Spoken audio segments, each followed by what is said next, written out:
I'm David Reed, and this is The Engine Room. Hello and welcome back to Engine Room. Today we have a very special guest, Graham Day. Thanks, David. Appreciate that. Glad to have you here, Mr. Day. Good. Glad Sir to be Day. here too.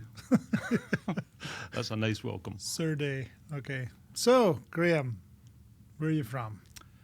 So, from Scotland. Born in what? This could be a Scottish echo chamber Oh, I between like that. you and I. We have to be careful. I did do one and I haven't released it because it's too Scottish and I'm going to actually have to go back and record Right. it. We'll try and avoid that. International audience, Yeah, obviously. yeah. So, Yeah.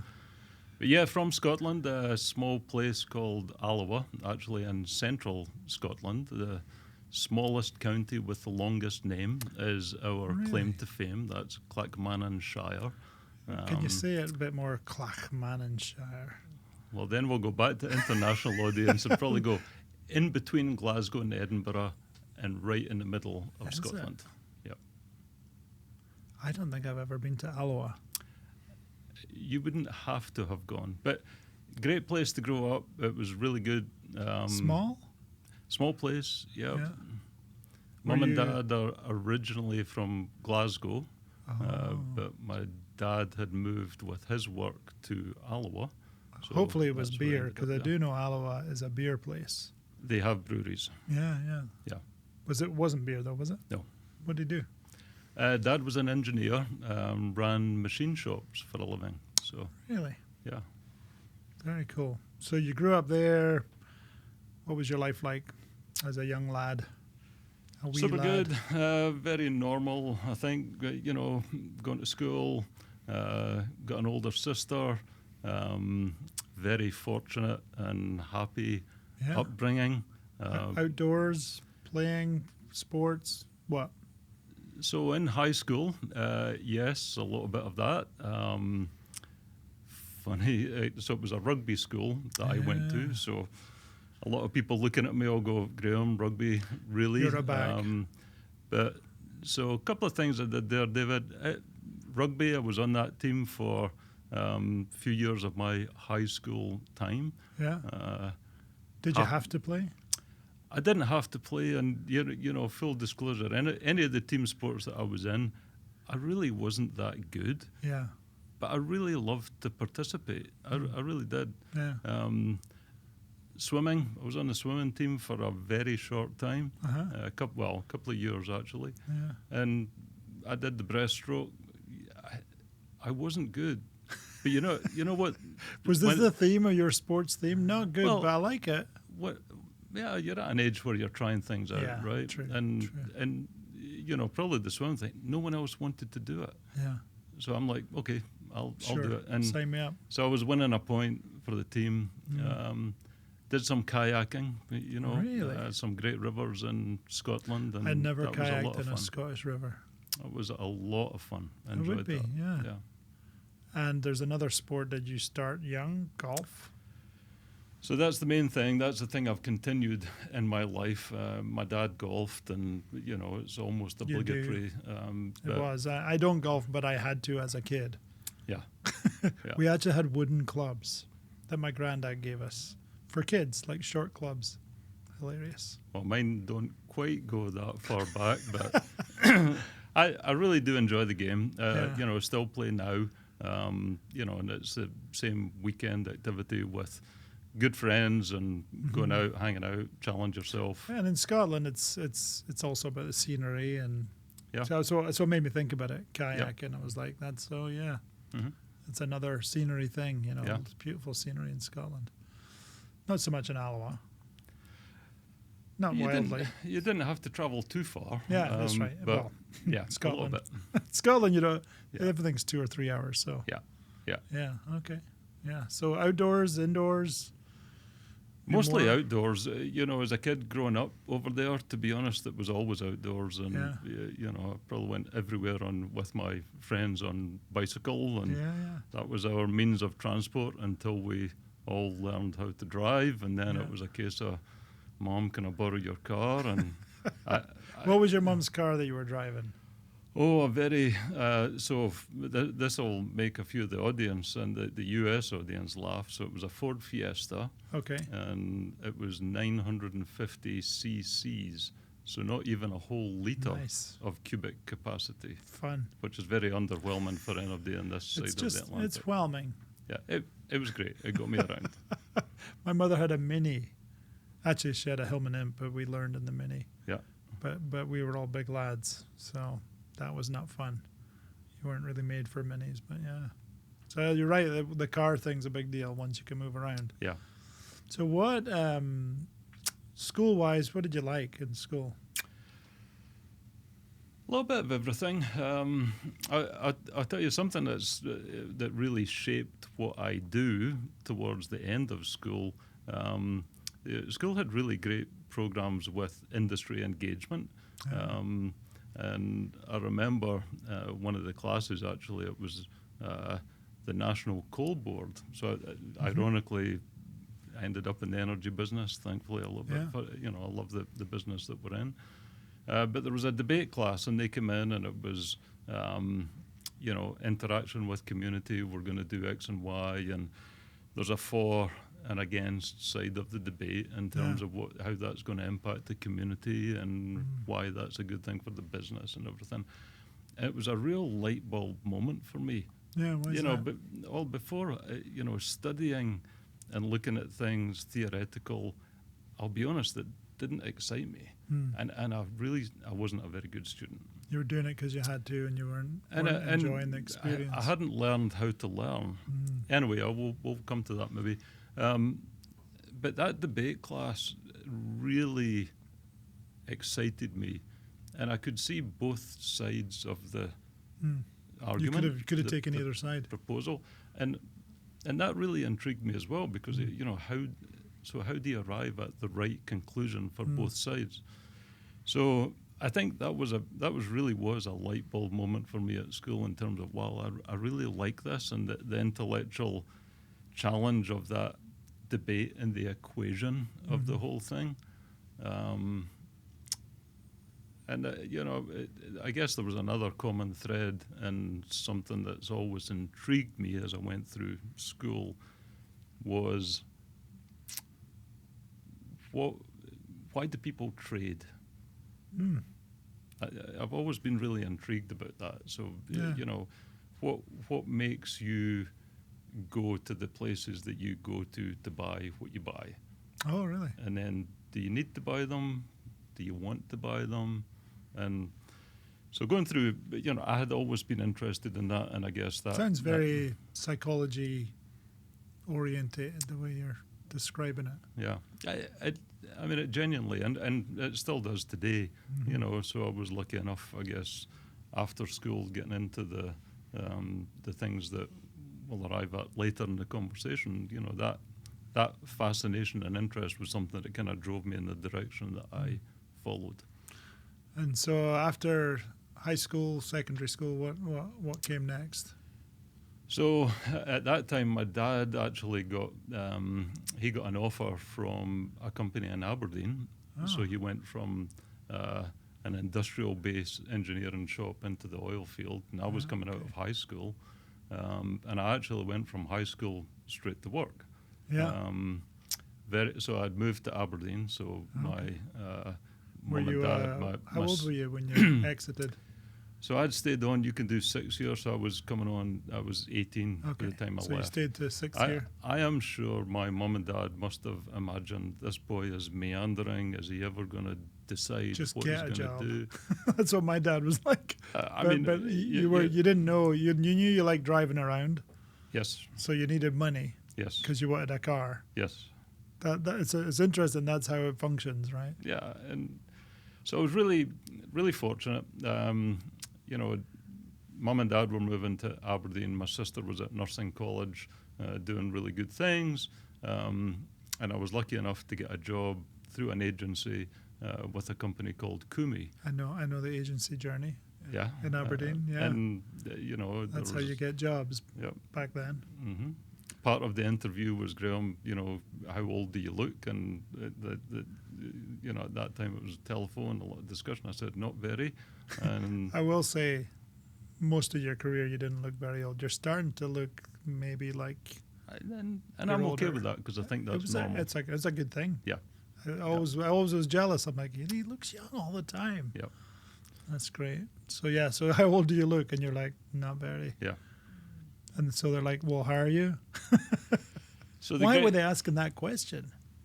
Well, they wanted to get follow-on work, I'm sure, and they did do some screening to make sure I was a sane person going into a company that I'm sure they wanted to get more business from. And Okay. yeah, the question stuck in my head. It's a funny question. And I You couldn't actually- ask it now. I How got, old do you I look? got the same question later in my career. I'll tell you about later on. But so super fortunate. Started in this company called Kumi. Yeah. Met some tremendous people that continued to shape me early in my life. BOP Control Systems was primarily what that The company business. did, and I actually started as a purchasing assistant. So then I was studying. The person I was working for, she moved to London about a year after I started. How big was the operation? This is Kumi in Aberdeen. Yeah, small regional company, so probably Uh-huh. about 40 people. Okay. They looked after the UK market and then some international markets in North America and Middle East. And So, they were servicing Kumi units, yeah, meaning BOP and, control yeah, systems. servicing and manufacturing. Oh, they were yeah. making them as well. Yeah. Okay. In Aberdeen. Yeah, Oh, okay. yeah, mostly for the North Sea, or yeah, It was a predominantly for the unique market from the certification in the North Sea was complicated. North Sea And- platform business was mhm. was a really good business at that time in Okay. some of those international markets. Yeah. So yeah, started in purchasing, purchasing assistant. Then when my boss left, I'd been doing a good enough job that they asked me to stay and Nice. was the purchaser and was working my way through the IPS, trying to get some qualification in purchasing, and Mhm. was just starting to think, I think I'm getting the hang of this. Hmm. And my boss came to me, markets are cyclical, as we all know. And I remember vividly, really great guy coming to me and saying, Graham, we don't have time for you to be sitting in here buying stuff all day. He said, I need you to get out and sell something. Huh. And Was of there course- a sales team already? Yeah, there was. There were two really good guys looking after primarily capital sales. Okay. Um, So you're talking about the spare part type world, yes. So because that was the- your knowledge was Yeah, in the go- purchasing of the parts. So it was a great start. So, of course, the answer was yes. So the accounts that I was given were names that are part of this company today. It was all the supply houses, National Supply, Oh, really? Mid-Continents, Wilson, Mm-hmm. et cetera, et cetera. So, Yeah. that was my first journey into the sales world. Yeah. Yeah. Wow. So they give you a car? They did, actually. Yep. I know. Company- I and- know what's driving you. Yep. and Literally. That was a great It's thing. a big deal, eh? Yeah, Getting a ab- car. absolutely. It's Yep. pretty fancy. Probably a new one. It definitely was not fancy, but it was company provided, and at that stage of my life, awesome. I think people don't know. Not an easy move in Scotland. Your first car, like it's not like here. Right. So that is a big deal. It's a big deal to Yeah. have like a job where they're going to let you have a car. You're like, Yep. yeah, Yep. big deal. Mhm. Well, that's cool. So you start there in sales. Then what? Really kept growing from there. So the folks that I worked for were really good people. They sent me back to school. I did quite a bit of college and day release and night Yeah. school. Yeah. A part of that, so I was working towards a business qualification. That's what I ended up achieving, and I'm glad they did that. I didn't want to do it, but they pushed me to They do it. said you had and to. Well, they saw something in you. They wanted more, probably. yeah, so I'm really grateful that they did that. And then part of that qualification was vocational learning through. It's a program that's still run today by the government. At the time I did it was called ScotVec. I remember it well. And really interesting learning path. So, and looking back on it, it was a really good one. There's really not much I would. It was different, Yeah. but there's not much I would change about it. It's like everything in life. It had advantages and disadvantages. But Were you in the techie college? I was in Aberdeen College of Commerce. I'm sure the Ah. buildings, in fact, I know that the buildings that I had classes in are long since demolished. So, nothing that's I got, remember College of Commerce. Yeah, yeah. very good. But I good, was- and friends from those days, really broad range of friends. Really good friend that was in the fish merchant business. Yeah, Um, also know it well. Part of Aberdeen. yeah, It's a normal thing. learned a lot from their perspective as well in terms of the size of that business and how that business is run and Yeah, oil and gas. That was something I think I learned. I hope I learned early. It's a big business, and I really love being in it. yeah, But it's not the only game in town. that's right. There's a lot of other things going on in the world. Hmm. So Kumi, where did it lead to? You kept going. Kept going. Sales Kumi was purchased by a Norwegian entrepreneur, Bjarne Skjea, and he owned Hydrolift, which is part of the NOV company today. Yeah. And again, I'm literally the same guy that sent me out into the sales world.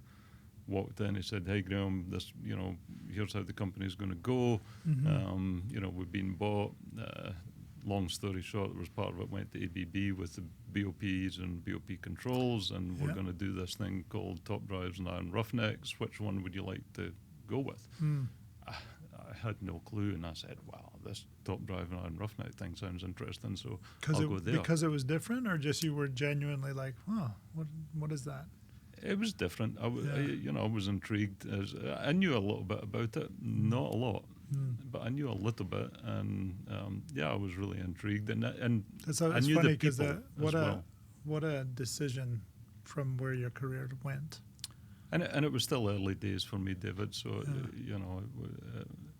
it was a fairly easy one, and I was pretty young at the time. So So you were selling Top Drives Roughnecks? Was that the next job? yeah, Top Drives and Roughnecks.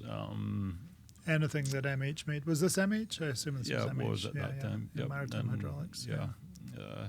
So again, primarily for the North Sea Yeah. market, and traveling up and down to London, covering the big engineering houses with the drilling engineering houses inside the big engineering houses, and it was all split into individual, pipe handling packages, top drive packages. I'm sure we were competing with each other at that point. Yeah. Yeah, that's a small world, right? In Yeah, this yeah. in this industry. Yeah. I was doing London as well. Yeah. Yeah. Wow. So great. So MH continues on. You next promotion? So that was an interesting one. Really enjoyed, coming from spare parts and hanging out with the service guys, and then doing that period in Capital.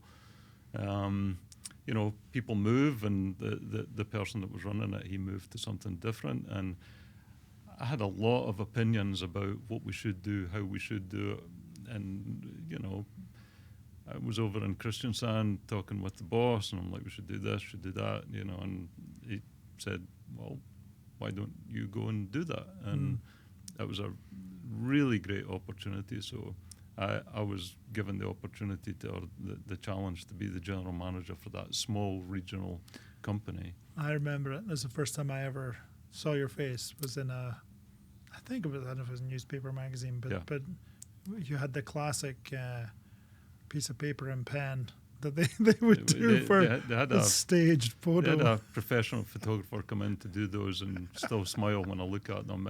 And that was the I have a copy of it still if you need it. second just so time you know. in my life that I was asked, couldn't you look a little bit older? Because I was still young at the time. You but definitely in the picture. You do look young, but I was still like it was for me. Someone else watching on that's encouraging. So a couple of things happened at that time. Great privilege to get to run a company, quite frankly, with someone else's cash, Yeah, right? Because that, again, amazing, that really, for opportunity. Yeah, that That's what I was entry- saying by watching it. I was like, wow. Yeah. Very cool. And you know what? Right time, right place, and Yeah. hopefully safe pair of hands. You know, okay, let's see what this chap does, and don't Yeah. break anything. And think I managed to do okay. But I, I realized I wasn't going to be able to do it all on my own. Yeah. And I mentioned earlier, it took me quite a while to learn how to learn. Hmm. So right at that time, I did a little bit more self-development, and again, it was advice that I'd got from actually a couple of customers that I had a good relationship with. I went to a self-development course and there's a ton out there, so I'm not advocating for this one as anything special, but it was a course run by a guy called Jack Black, and it was called Mind Store. I thought you were going to say School of Rock. No, it's not that cool. Not that Jack. That's Jack Black, right? It's Jack Black. Okay, Yep, yeah. yep, Okay, yep. carry on. Same name, different guy. Carry on. So that was helpful. Super helpful. It was coaching on techniques to set goals, manage priorities, filter out negativity. Again, it's not something that's for everyone. There were meditation techniques in there, short, simple. Some things that I did better than other things, but the techniques that I picked up in that course, I applied them, and I wanted to write business plans, and I wrote business plans. I'll share this with everyone. I wrote down personal goals. Probably revised it 3 times in my life. Wow, it's pretty good. Pretty good insights then. Yeah, and it's funny. I look back and I still have them look back and smile, and it's that manifestation thing. Yeah. So writing down specific goals, actions to get there, cutting out pictures in magazines, sticking them in the book. Really? All of that, yeah. Really. Yeah. What do they call that? There's a name for that now. Anyway, And carry on. applied the techniques, and I'm sure there's other people that have applied them in better ways than that. But it was super helpful to me. Yeah. It really was super helpful. Mm. So Amazing. the timing for that, and Frode mentioned this in his interview with you, the coaching that I got at the same time was, you won't do it on your own. It's alignment with the team, and that's a big part of who I am. I like to be a team player. So then helping create the environment for a team to work is, that was one of the most beneficial things for me at that time in my career. Sounds really insightful. Because I'll say in Scotland, that's not normal to get that kind of insight and kind of different thinking. I know I found it in California. It was very different. And I was like, this is really helpful, because I didn't know how the magic happened. Like, how do people lead good teams and get good results, Yep. Great. So then what? So I did that for quite a few years. Had married by that time, and got 2 young kids, so all the normal family stuff coming up. And then, interestingly enough, so it's going through every quarter, P&L, year end, report out with auditors, all that stuff. Loved it, absolutely loved it. But I was still fairly young, and to be honest, I got to the point after I'd done that for a number of years, I was like, well, is this it? Yeah. What now? What's next? So I really wanted to look for my next challenge, and inside me, I was thinking, okay, was I just lucky? Was it lucky timing, and this is going quite well, or did I actually do any of this? And so I wanted another challenge to really test myself to see how much of it was me. Yeah.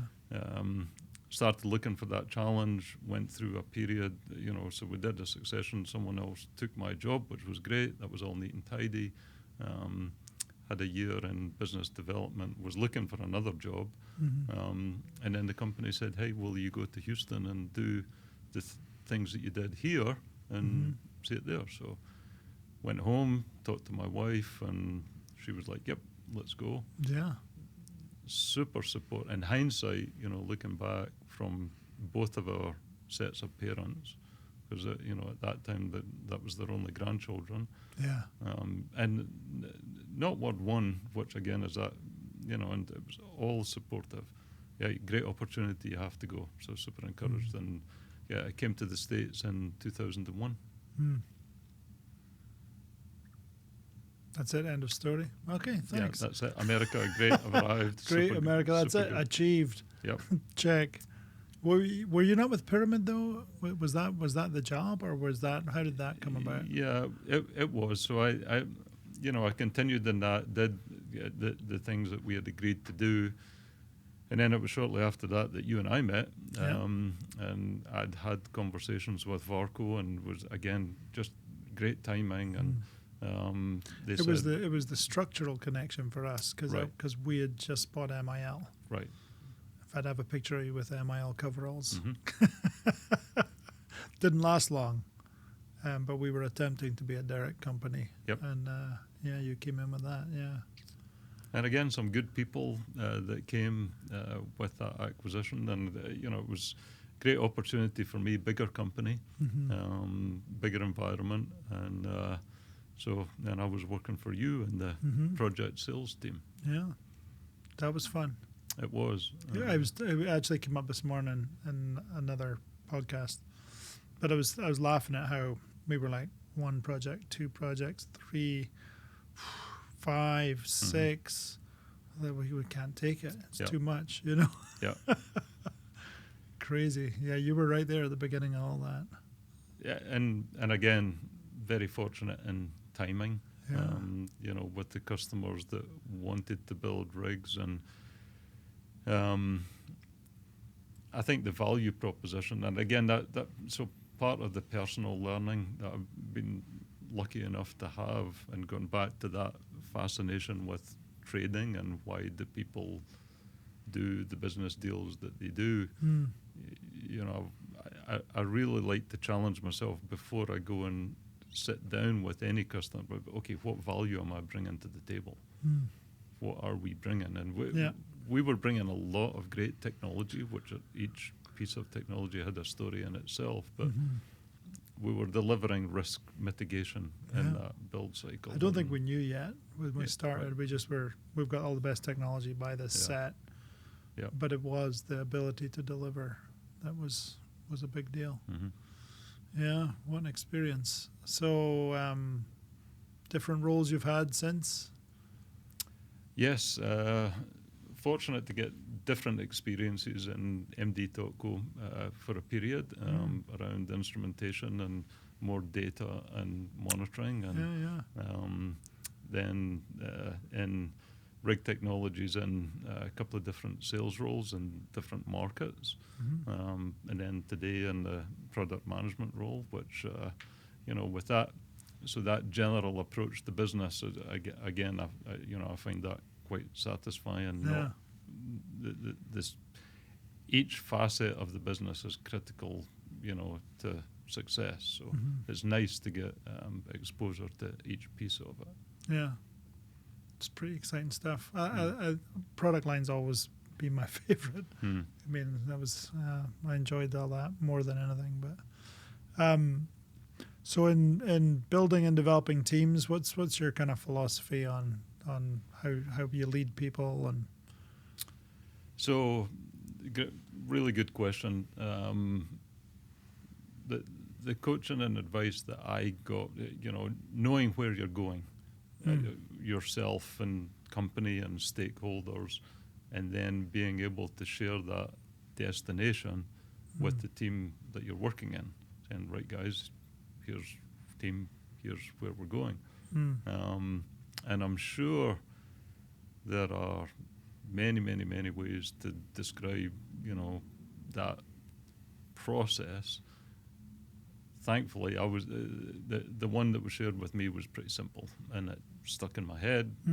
Simple works for me. It was, Graham, if you're going to get there, you've got to understand where you're going. So that's the vision of what you want your company to be. You have to understand your current reality. So be grounded and understand where you are today. Mm. And then once you've done the homework on both of those things, there's three things that are going to get you from where you are today to that vision. So there's the skill set and that you have available within your team. Mm-hmm. There are then the processes, the game board for that skill set to play the game. Yeah.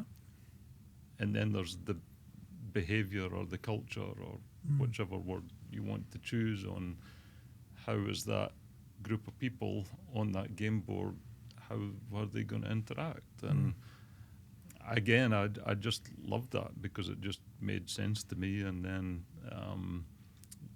the job of management is to then resource that game and have fun and try and get to that destination. Cool. Very good. Well, that was very helpful, that journey to understanding you and your way. You're very calm and, focused. And so, you're also very positive, which I think some of that early, training seems to have got you in a mindset that's always positive. Should I have switched my phone off? No, I think you should take a call. I think here? that'd be great. Get the milk on the way home. Spam. No, but I just think it's very helpful to hear your story and understand that and quite a journey, really, really good opportunities on the way, timing as well as jumping in, yeah. So advice for people looking at their careers and how they grow and move forward. You've given your general philosophy, but what's the right disposition for people to have a great career? So disposition, and you said something about me that I've had comments from a lot of people. Graham, you always seem to be positive and calm. Yeah. I can assure you that there's many occasions where on the exterior it might look that way, but there's an awful lot going on inside, sometimes too much going on inside. But part of that self-development course was just being aware of the current reality and where you are, but not being a prisoner to it. So realization of here's where, and I've never liked to be I like to be grounded and realistic.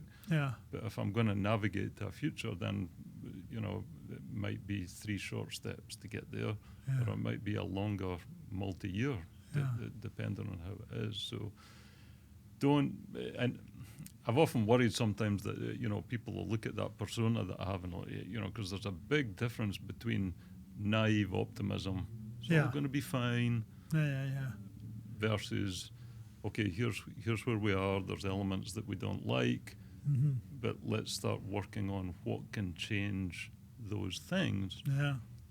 And that's been something that's been very helpful to me. So hopefully that mindset, and people will find their own techniques to do that. It's great language. I like that. Don't be a prisoner to the situation, meaning you're not trapped here. Right. But you are here.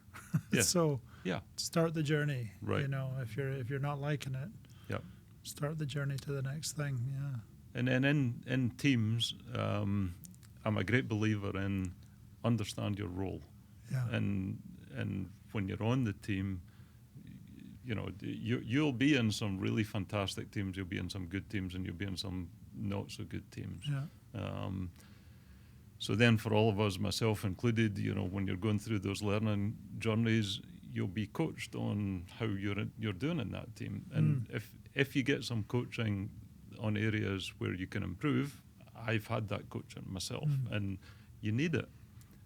Don't take that's what you need to grow to the next level. So try not to take that, and something I've struggled with as well. Don't know if it's a Scottish thing, a little bit early. Tried to do too much on my own. Yeah. It's okay to ask for help. Yeah. If you think about great teams that we watch on the weekends or during the week, and they've got coaches. The world's professional athletes, whichever sports, coming back to the earlier conversation, they have coaches that are giving them feedback on their performance all the time. Right. That's what makes them great. So the right chemistry, the right approach, that's a really good thing and a good place to grow. And then on your, when you're in that team and you've got that dynamic and you understand your role, then you can work together and do really good things. Very cool. Well, you've made it. And that's the end of the show, and covered some good ground there. So thank you for the insight and for telling us a bit about yourself, and really enjoyed having you on. Very good. Thanks, David. Enjoyed it too. So we'll see you next time. Thanks for watching.